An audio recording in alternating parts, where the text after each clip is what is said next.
Hello, YouTubers and reading fans. Welcome to the Reading Studio and Happy Easter. I've put on my best Easter wear and we're going to read this classic tale that's over 120 years old called The Tale of Peter Rabbit by Beatrix Potter. You can see she did the beautiful illustrations here, and it's The Tale of Peter Rabbit by Beatrix Potter. And let's get reading of this classic tale. Once upon a time, there were 4 little rabbits, and their names were Flopsy, Mopsy, Cottontail, and Peter. They lived with their mother in a sandbank underneath the root of a very big fir tree.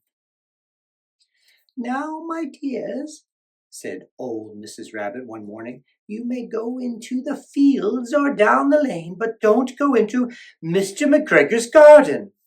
Your father had an accident there. He was put in a pie by Mrs. McGregor.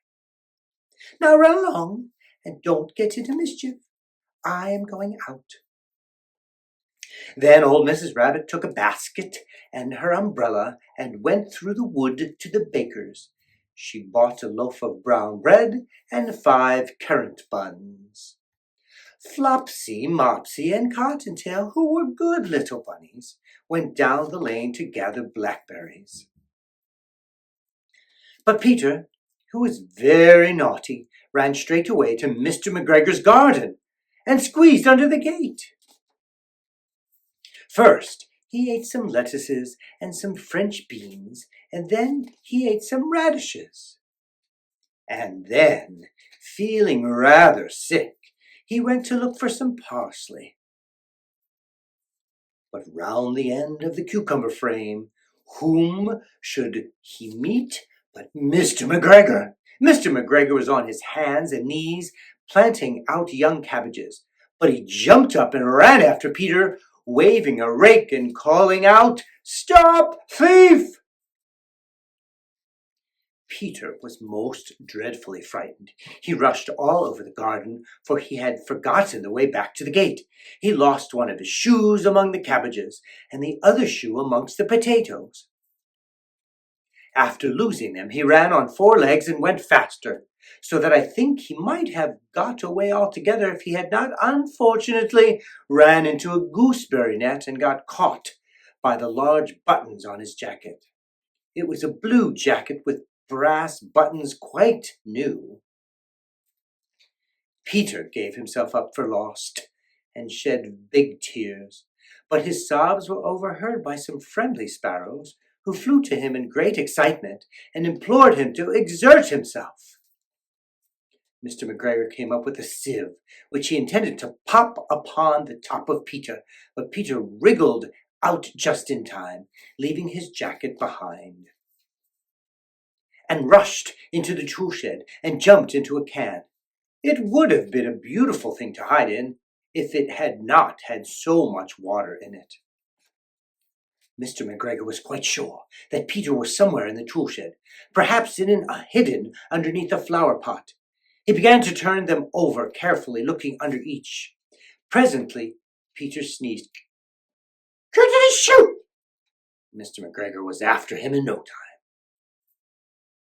and he tried to put his foot upon Peter, who jumped out of a window, upsetting 3 plants.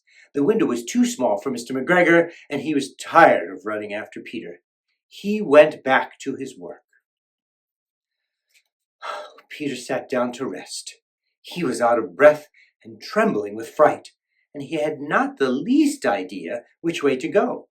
Also, he was very damp with sitting in that can.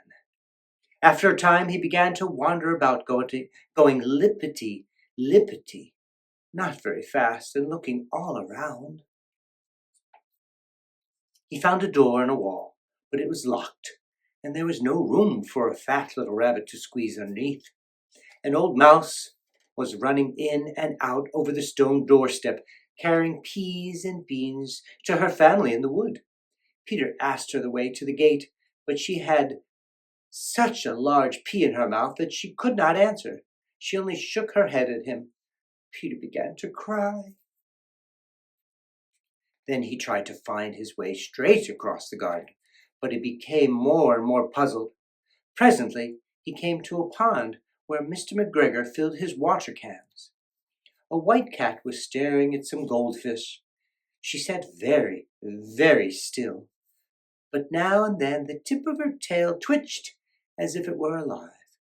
Peter thought it best to go away without speaking to her. He had heard about cats from his cousin, little Benjamin Bunny. He went back towards the tool shed, but suddenly, quite close to him, he heard the noise of a hoe. Scritch, scratch, scratch, scritch. Peter scuttered underneath the bushes, but presently, as nothing happened, he came out and climbed upon a wheelbarrow and peeped over. The first thing he saw was Mr. McGregor hoeing onions. His back was turned towards Peter, and beyond him was the gate. Peter got down very quietly off the wheelbarrow and started running as fast as he could go along the straight walk behind some black currant bushes. Mr. McGregor caught sight of him at the corner, but Peter did not care. He slipped underneath the gate and was safe at last in the wood outside the garden. Mr. McGregor hung up the little jacket and the shoes for a scarecrow to frighten the blackbirds. Peter never stopped running or looked behind him till he got home to the big fir tree. He was so tired that he flopped down upon the nice soft sand on the floor of the rabbit hole and shut his eyes. His mother was busy cooking. She wondered what he had done with his clothes. It was the second little jacket and pair of shoes that Peter had lost in a fortnight. I am sorry to say that Peter was not very well during the evening. His mother put him to bed and made some chamomile tea, and she gave a dose of it to Peter. 1 tablespoon to be taken at bedtime. But Flopsy, Mopsy, and Cottontail had bread and milk and blackberries for supper. The end. And that's the classic tale of Peter Rabbit by Beatrix Potter. I hope you enjoyed the telling, and if you'd like to get your own copy of The Tale of Peter Rabbit, and there's many different versions since 1904, you can check the link in the description below. And I'm Mr. LP. Happy Easter, and I'll read to you soon.